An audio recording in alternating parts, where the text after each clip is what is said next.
जय बोलो देवादिदेव 1008 श्री भगवान महावीर स्वामी की जय जय जय अहिंसा परमो धर्म की जय जय जय परम पूज आचार्य गुरुवर श्री विद्यासागर जी महाराज की जय जय जय आचार्य समय सागर जी महाराज की जय जय जय। बोलिए गुणायतन प्रणेता संकट समाधान करता भावना योग प्रवर्तक तरुणाई के प्रखर वक्ता पूज मुनिवर श्री प्रमाण सागर जी महाराज की जय जय जय। मुनिवर श्री निर्वेक सागर जी संधान सागर जी महाराज की जय जय जय। मुनि संघ की जय जय जय।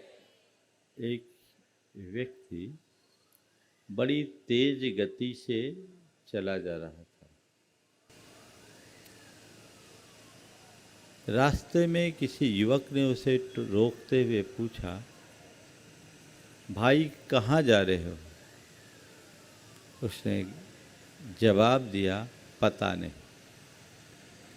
तेजी से जाते हुए व्यक्ति को टोक कर किसी ने पूछा, कहाँ जा रहे हो? उसने जवाब दिया, पता नहीं। उसने पूछा, आ कहाँ से रहे हो? बोला, पता नहीं। सामने वाला हैरान रह गया। उसने फिर से पूछा, कहाँ जा रहे हो? पता नहीं। कहाँ से आ रहे हो? पता नहीं। क्यों जा रहे हो? उसने कहा, पता नहीं। अब की बार वो बड़ा आश्चर्यचकित हो गया और उसने कहा, अरे भाई कहाँ जा रहे हो? पता नहीं। कहाँ से आ रहे हो? पता नहीं। क्यों जा रहे हो? पता नहीं। तो भैया मेरे ये तो बता कि तू है कौन?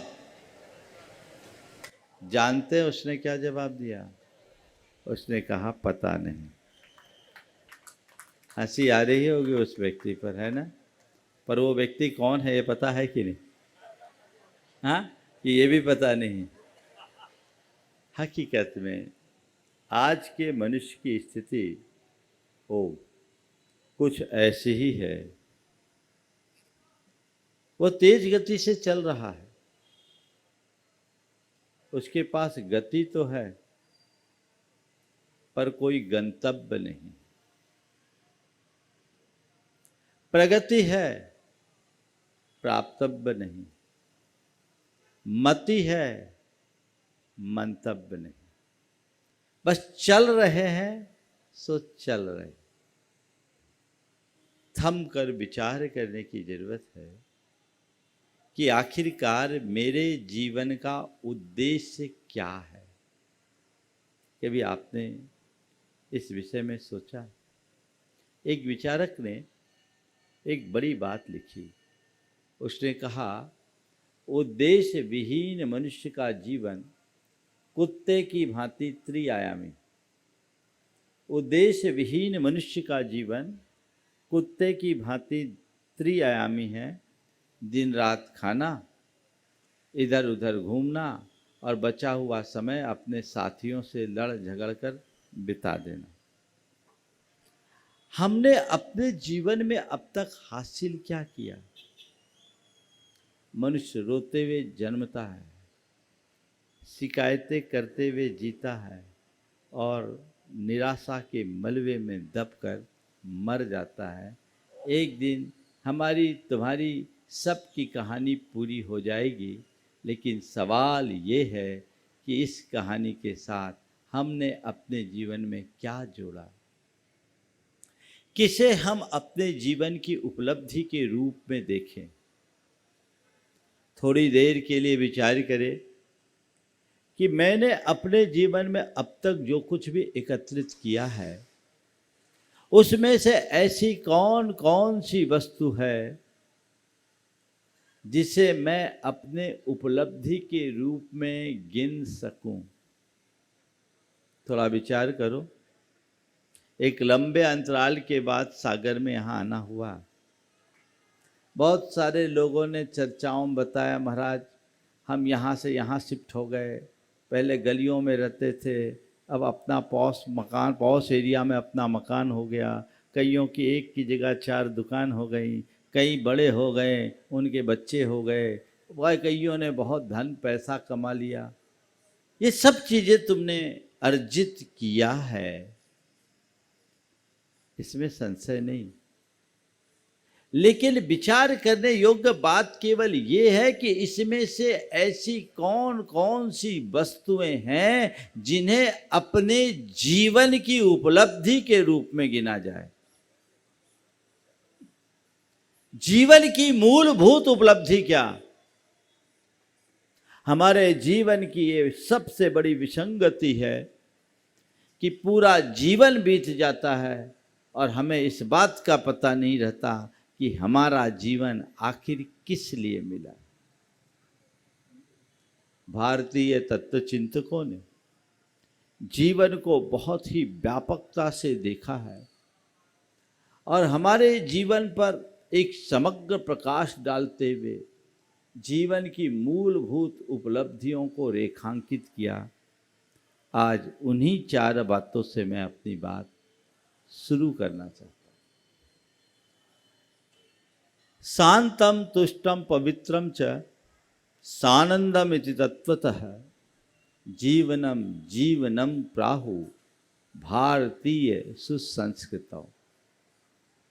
भारतीय संस्कृति में उसी जीवन को जीवन कहा गया है जिसमें शांति हो, तुष्टि हो, पवित्रता हो और आनंद हो। मेरे पास क्या है ये महत्वपूर्ण नहीं है। महत्वपूर्ण ये है कि मेरे पास शांति है या नहीं, तुष्टि है या नहीं, पवित्रता है या नहीं, आनंद है या नहीं। बोलो।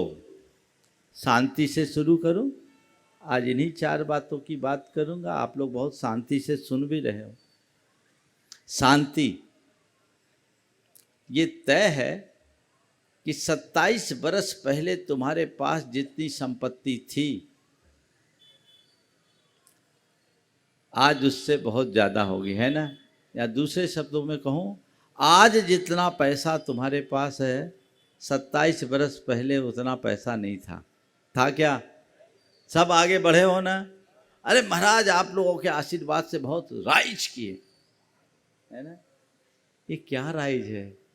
आज जितना पैसा तुम्हारे पास है आज से 27-25 बरस पहले तुम्हारे पास उतना पैसा नहीं था। पर मैं पूछता हूँ, आज से 25 बरस पहले तुम्हारे पास जितनी शांति थी क्या आज उतनी शांति है? बोलो। नहीं है? शांति चाहिए? बोलो। ईमानदारी से शांति चाहिए तो 25 बरस पुरानी स्थिति में आने का आशीर्वाद दे दूं? अरे महाराज ये गड़बड़ मत करना। क्या सोच है? जीवन का अनुभव क्या बताता है? बोलो। शांति किस में है? संपत्ति में या संतुष्टि में? सुविधा में या साधना में? हमने क्या पाया? पदार्थ में या परमार्थ में? भोग में कि त्याग में? सब पता है, रास्ता कौन सा अंगीकार कर रहे? मालूम है शांति संतुष्टि में है, लेकिन हमारे सारे प्रयत्न संतुष्टि के नहीं संपत्ति के अर्जित करने के, है ना?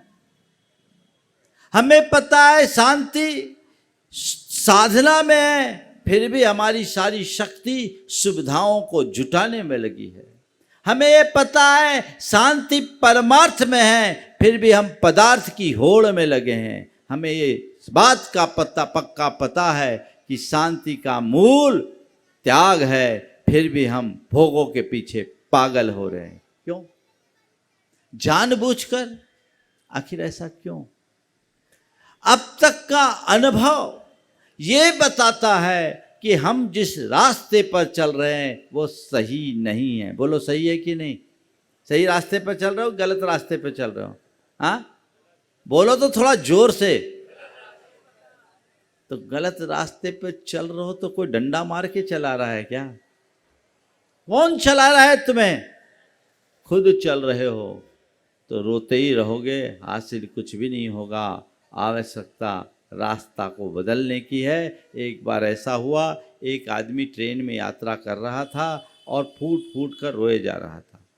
ज़्यादा भीड़ भाड़ नहीं थी, कंपार्टमेंट खाली सा था। सामने के सीट में एक बूढ़ी अम्मा बैठी थी। उसने इस प्रकार युवक को रोते देखा तो उसका मन द्रवीभूत हुआ। उसने युवक से पूछा, बेटा तू क्यों रो रहा है? वो कुछ जवाब न दे। उसने दोबारा पूछा, बेटा तू रो क्यों रहा है? वो और ज़ोर ज़ोर से रोने लगा। अक्सर ऐसा होता है कि अगर कोई रोते हुए व्यक्ति के सामने सहानुभूति प्रकट करो तो वो और ज़ोर ज़ोर से रोना शुरू कर देता है। वो और ज़ोर ज़ोर से रोना शुरू किया और अब उस बुढ़िया से रहा नहीं गया। वो उठी, प्यार से उसके गाल और बाल को सहलाते हुए उससे पूछा, बेटा तू बता तो सही, आखिर तुझ पर कौन सी विपदा आ पड़ी? तू क्यों रो रहा है? उसने धीरे से घुटने से अपनी गर्दन उठाई, उस बूढ़ी अम्मा की तरफ देखा और वापस घुटने पर सिर रखकर फबक फबक कर रोने लगा। अब तो बुढ़िया का भी सब्र टूट गया, वह भी उसके साथ रोने लगी। उसने उसे झकझोर कर हिलाया, बोला, बेटा तुझे मेरी कसम, तू मुझे अपनी माँ मान, बता तेरे ऊपर कौन सा कष्ट आ पड़ा है, मैं तेरी हर संभव मदद करूँगी। बता तुझ पर क्या कष्ट आ पड़ी है, क्या कष्ट आ पड़ा है? उसने कहा, क्या बताऊं अम्मा, मैं गलत गाड़ी में बैठ गया। क्या बताऊं अम्मा, मैं गलत गाड़ी में बैठ गया हूं। बुढ़िया ने अपना सिर ठोका, बोला, बेटा गलत गाड़ी में बैठ गए हो तो रोने की क्या जरूरत है, अगले स्टेशन पर उतरना और गाड़ी बदल लेना। उसने कहा, अम्मा ऐसा तो मैं भी बड़ी देर से सोच रहा हूं, पर सोचता हूँ यहाँ पूरी सीट खाली है, पता नहीं अगली ट्रेन में जगह मिलेगी कि नहीं मिलेगी, है ना। ये कहानी किसकी है? सबको पता है गलत गाड़ी में बैठे हैं कि नहीं, पर तुम्हें अपने डब्बा का जो अटैचमेंट है वो रुला रहा है। जब तक मनुष्य अपने चिंतन की दिशा नहीं बदलता उसकी दशा नहीं सुधर सकती। हमें अंततः सही रास्ता अंगीकार करना ही पड़ेगा। उसके अभाव में हम अपने जीवन को आगे बढ़ा ही नहीं सकते। तो अपने जीवन को आगे बढ़ाना है, दिशा बदलिए। शांति की बात करना और शांति का प्रयास करना दोनों अलग अलग बातें हैं। ये बात सच है, सब शांति प्रेमी, अशांति कोई को पसंद नहीं है। शांति बाई और शांति लाल बहुत मिलेंगे, पर अशांति देवी और अशांति प्रसाद एक भी नहीं मिलेंगे। मिलेंगे क्या? नहीं ना। सबको शांति चाहिए, पर ये बात ध्यान रखना, शांति के मार्ग पर चलकर ही प्राप्त की जा सकती है। अशांति के रास्ते से शांति की उपलब्धि असंभव है। लेकिन आज तक सबके साथ यही होता रहा है और इसकी मूलभूत वजह हमारे मन में पलने वाली आसक्ति, हमारे अब तक का अनुभव है, जो हमें बताता है कि जिस रास्ते पर हम चल रहे हैं उससे शांति मिलने वाली नहीं है। ये अनुभव है, सबका अनुभव है। अब तक का अनुभव यही है कि जो हमने रास्ता चुना है वो हमारी अशांति को बढ़ाने वाला ही है। लेकिन अंदर की आसक्ति कहती है, अरे अभी तक शांति नहीं मिली, कोई बात नहीं, एक प्रयास और कर लो, एक प्रयास और कर लो, एक प्रयास और कर लो।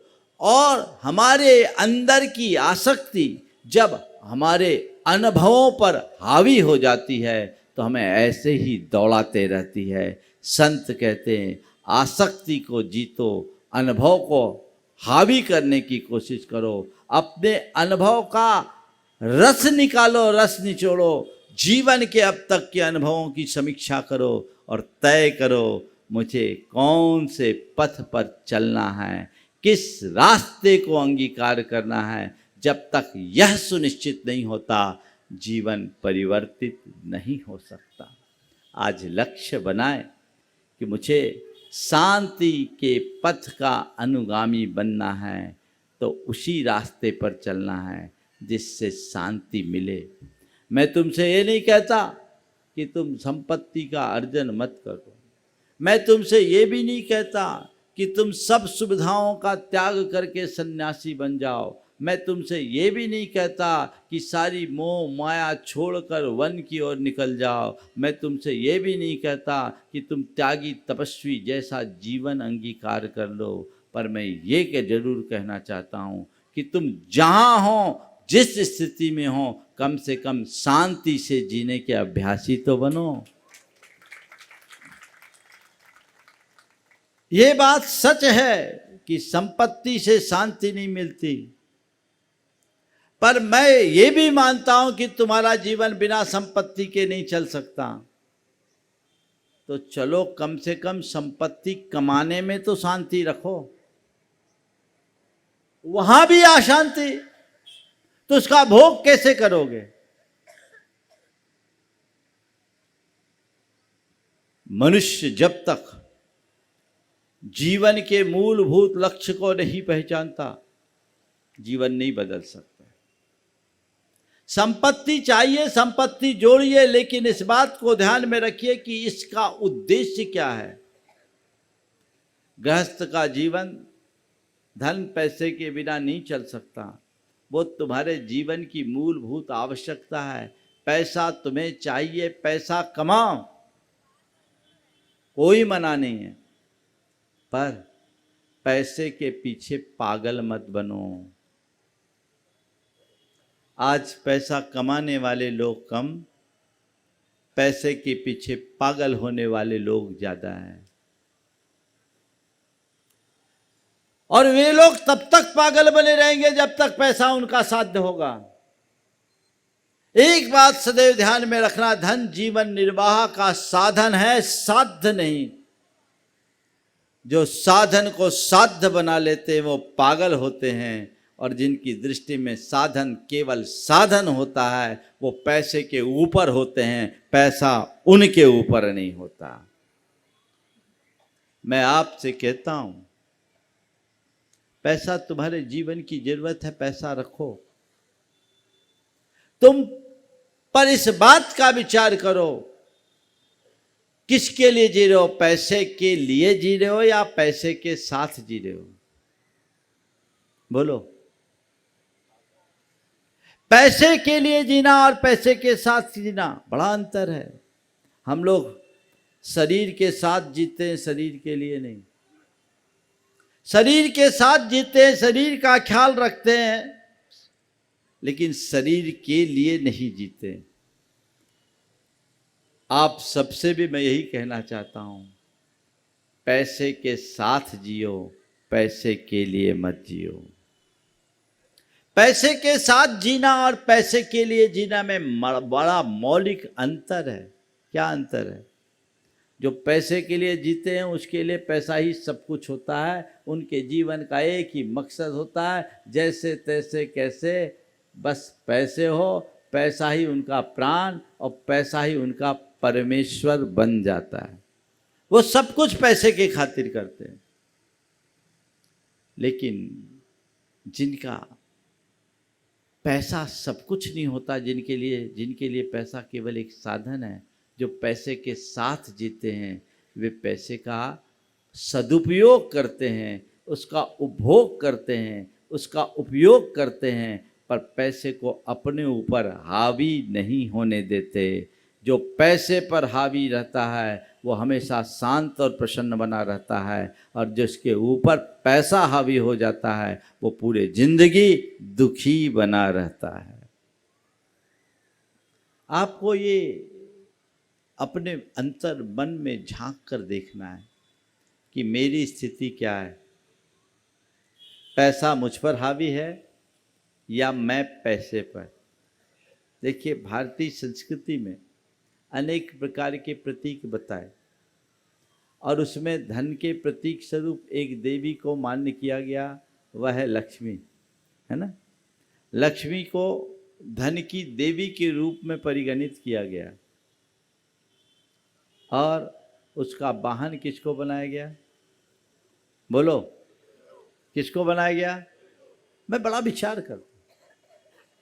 एक छोटा सा प्राणी, धन की देवी, और उसको वो बैठी किस पर है? उल्लू।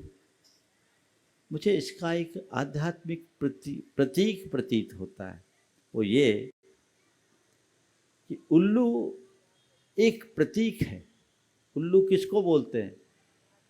जिसको दिन के उजाले में न सूझे वो उल्लू है। क्या?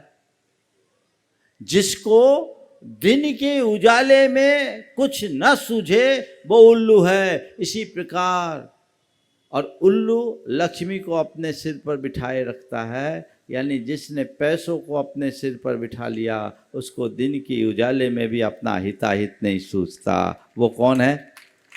वो कौन है? थोड़ा जोर से, और जोर से, और जोर से बताओ। तुम रोज दुनिया में कितनों को उल्लू बनाने के चक्कर में रहते हो, कितने को उल्लू बनाने की कोशिश करते हो और अपना उल्लू सीधा करना चाहते हो।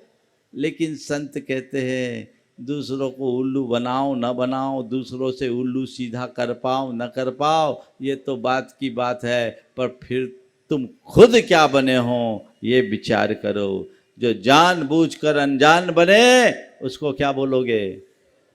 बोलो। पैसे को जीवन निर्वाह का साधन मानिए, साध्य नहीं। पैसे का उपयोग कीजिए, उपभोग कीजिए, मात्र संग्रह करने की प्रवृत्ति से अपने आप को बचाइए। संग्रह में अशांति है और त्याग में शांति। जीवन का मंत्र बना लीजिए। यदि अपने जीवन में शांति चाहते हो तो संग्रह की प्रवृत्ति से बचने के लिए संकल्पित हो जाइए और त्याग और उदारता की आदत अपनाइए। संग्रह करके आज तक कोई शांति को प्राप्त नहीं किया। संग्रह में तो विकृति है और त्याग में ही पवित्रता है। आपने कभी विचार किया? नदियों का जल मीठा होता है और समुद्र का जल खारा क्यों होता है? सब जानते हो, समझ गए, मुझे बोलने की जरूरत नहीं है ना। नदी का जल मीठा और समुद्र का जल खारा, आखिर क्यों? इसलिए कि नदियां अपने पास कुछ नहीं रखती, सब बांटते रहती है, और समुद्र किसी को कुछ नहीं देता, सब अपने पास रोक कर रखता है। इसलिए समुद्र का जल खारा और नदी का जल मीठा होता है। मैं आपसे केवल इतना ही कहूँगा, संग्रह कैसा भी हो, जहाँ संग्रह है वहाँ खारापन है और जहाँ वितरण है वहाँ मिठास है। खारेपन में अशांति है और वितरण में शांति है। इसलिए त्याग अपने जीवन का आदर्श बनाओ। धन कमाए हो, धनाढ्य बनो, धनांध नहीं। धनाढ्य और धनांध में बड़ा अंतर है। धनाढ्य कौन है? जिसके पास पर्याप्त धन हो और जितना धन हो उतनी ही उदारता हो। वो जितनी तत्परता से कमाए उतनी उदारता से लुटाए, वो धनाढ्य है। और धनांध कौन है?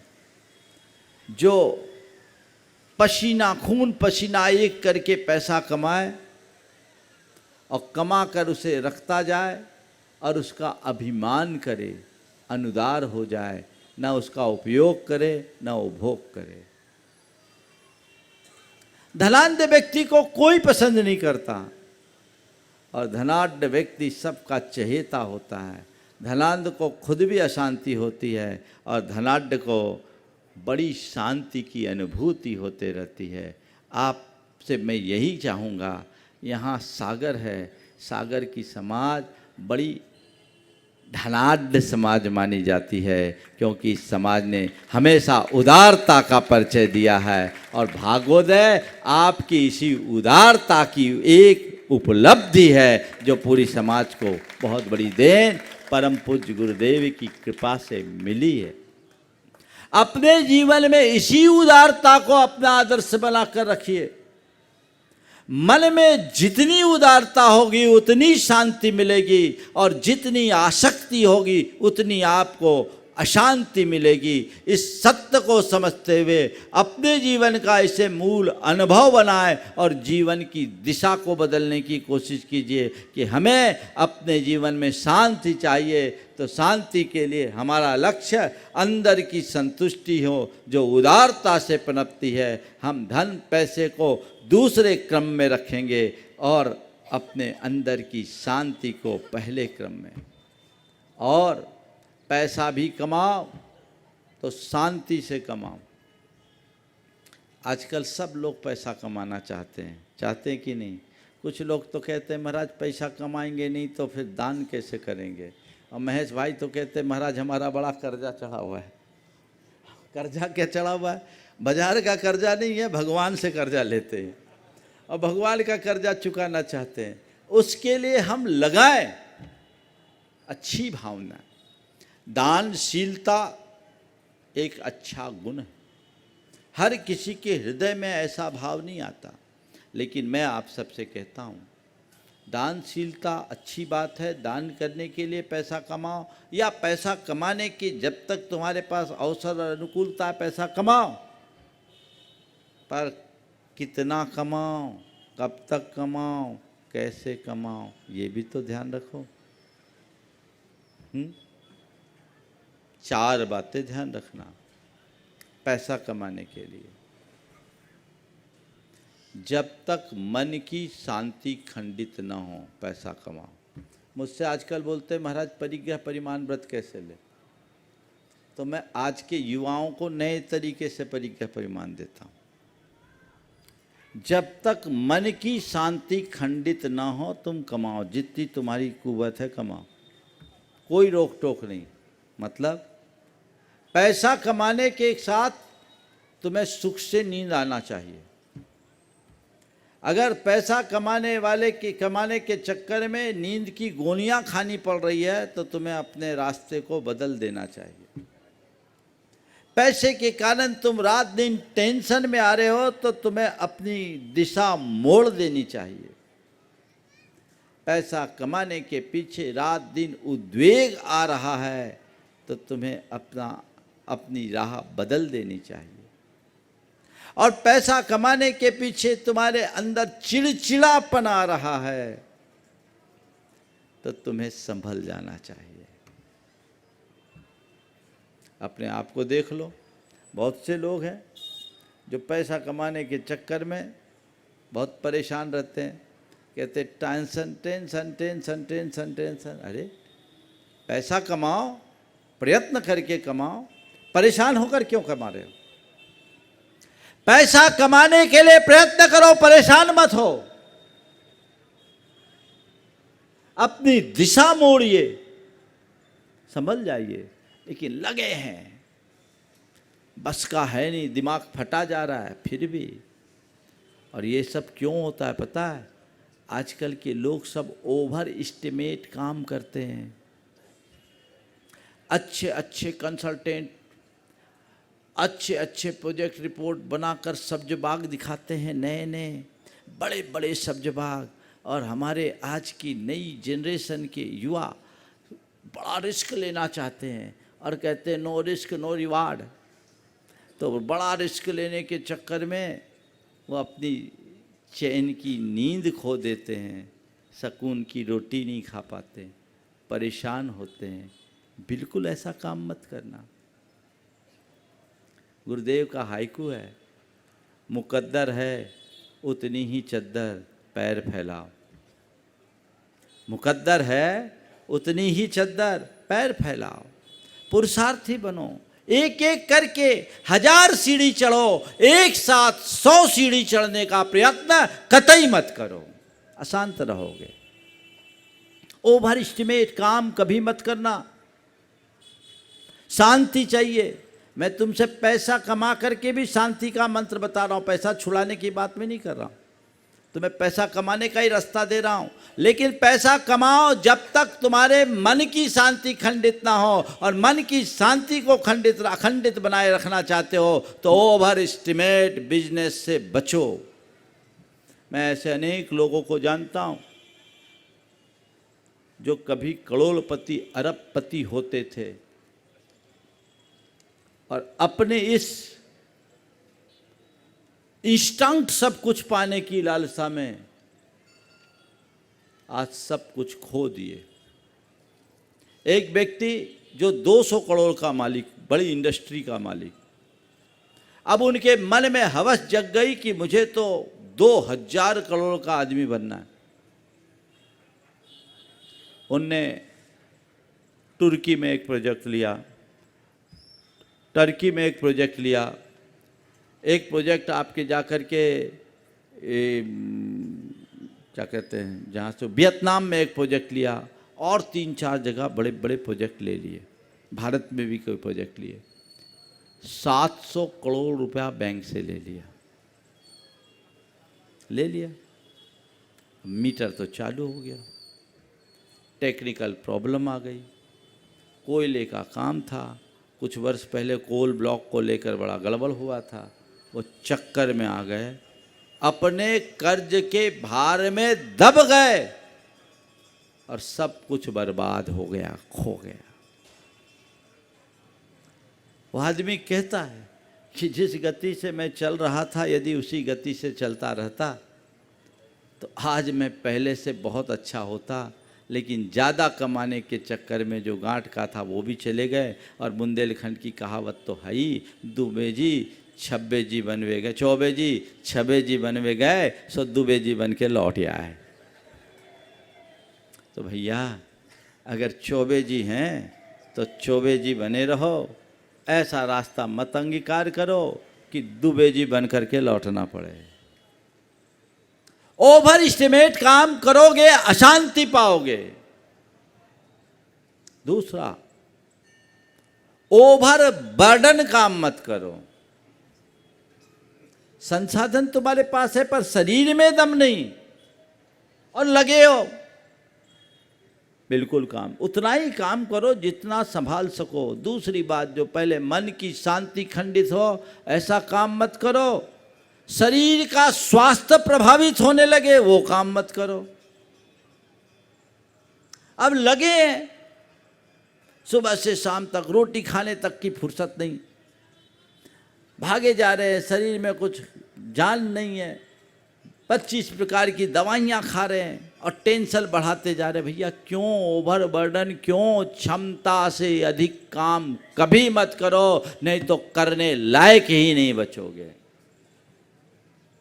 इससे बच सकते कि नहीं?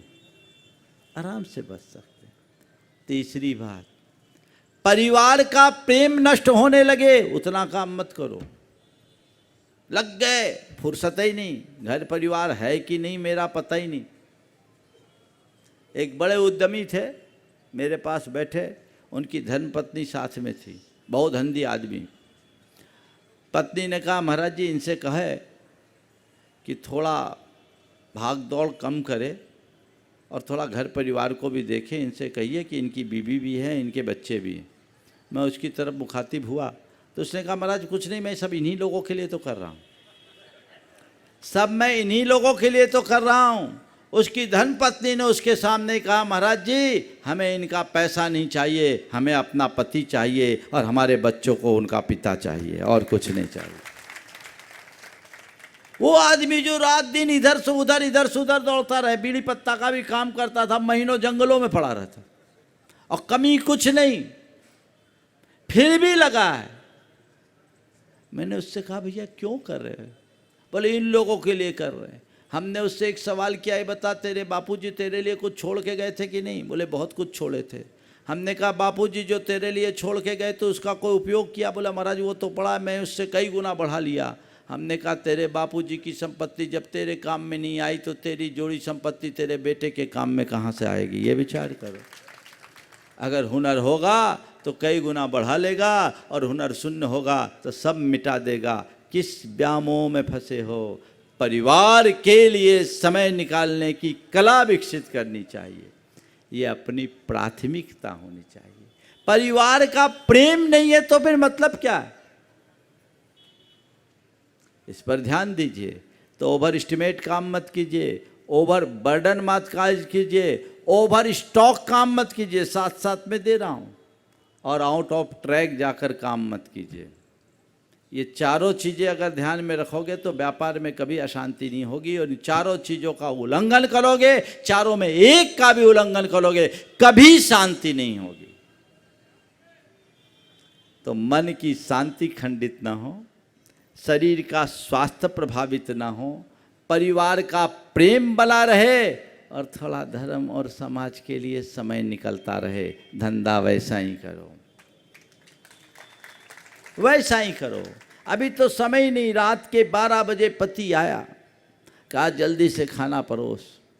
पत्नी झल्लाई, ये कोई टाइम है खाना खाने का, 12 बज गए हैं रात के। बोले क्या बताऊं, मैं बहुत बिजी हूं, मुझे मरने की भी फुर्सत नहीं है। मैं बहुत बिजी हूं, मुझे मरने की फुर्सत नहीं। पत्नी रोज की इन बातों से झल्लाई, और उसने कहा ठीक है, मरना है तो थोड़ी देर से मरना, मैं भी बहुत बिजी हूं, मुझे रोने की फुर्सत नहीं, थोड़े देर से मरना। अब ये कहानी है, अगर ऐसी कहानी बना के रखोगे तो अपना जीवन बर्बाद कर दोगे। वैभव के साथ शांति चाहिए तो अंदर एक आध्यात्मिक समझ होनी चाहिए, साधन और साध्य का अंतर स्पष्ट होना चाहिए, और जब वो अंतर स्पष्ट होगा तब जीवन का वास्तविक पथ प्रकाशित होगा। अन्यथा सब कुछ तहस नहस होता आया है, आगे भी हो जाएगा। इसलिए पहली बात है शांति, तो शांति के लिए सही रास्ता अंगीकार करने की कोशिश कीजिए, अपने चिंतन की दिशा मोड़िए। चारों बातें मुझे करनी। संतुष्टि, संतुष्टि क्या? कई लोग बोलते हैं महाराज संतोष रख लेंगे तो आगे कैसे बढ़ेंगे, ग्रोथ ही रुक जाएगी, है ना? नहीं, संतोष से ग्रोथ नहीं रुकती। मैं आपको हाथ पर हाथ रखकर बैठने की बात नहीं कर रहा हूं। यहां संतोष से मतलब यही है कि कोई भी काम करो, प्रयत्न करो, परेशान मत हो, आकुलता मत करो।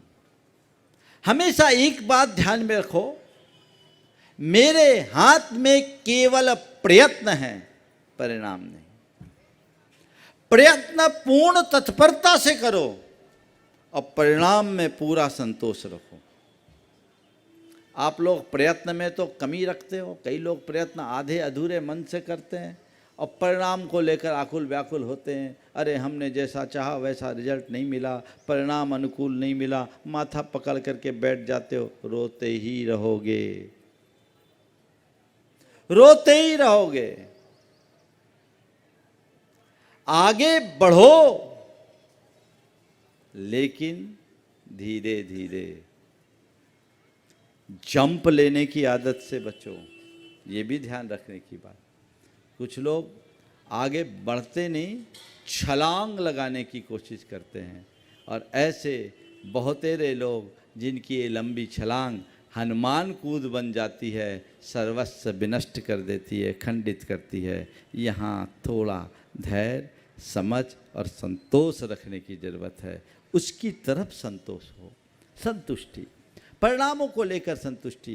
कहा जाता है कर्मण्येवाधिकारस्ते माँ फलेषु कदाचन, ये एक कर्म योगी की पहचान है। मेरे हाथ में जो है वो मैं पूरी ताकत से करूँगा, लेकिन परिणाम जो आएगा उसे सहज रूप से स्वीकार करूँगा। ये है ग्रोथ। आप लोग ग्रोथ की बात करते ना, ग्रोथ हो तो आपने देखा ग्रोथ कैसी होनी चाहिए। एक ग्रोथ ऐसी होती है जो एरियल खींच के लंबी कर देते हैं आप लोग, फटाफट फटाफट फटाफट, अरे देखो इतनी सी चीज़ इतनी लंबी हो गई। और एक ग्रोथ पेड़ की होती, पेड़ की ग्रोथ स्थायी होती, लेकिन पेड़ जितना ऊपर उठता है उसकी जड़ें भी उतनी ही गहरी होती है।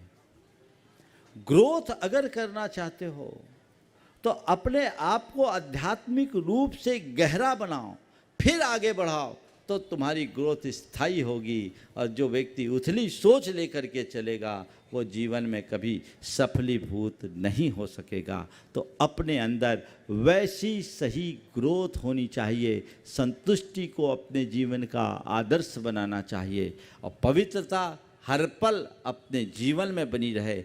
ये दृष्टि अगर अंतरंग में बने, हम आजकल बाहर की पवित्रता पर तो बहुत जोर देते हैं, अंदर की पवित्रता प्रायः लोग उपेक्षित कर देते हैं। जब तक हम बाहर भीतर से पवित्र नहीं बनेंगे तब तक जीवन को सफलीभूत नहीं कर सकेंगे। और जिसके जीवन में ऐसे शांति को आदर्श बनाकर संतुष्टि और पवित्रता हो, उसके जीवन में हर पल आनंद भरा ही रहेगा। बोलिए परम पूज्य आचार्य गुरुवर श्री विद्यासागर जी महाराज। परम पूज्य मुनि श्री 108 प्रमाण सागर जी महाराज की।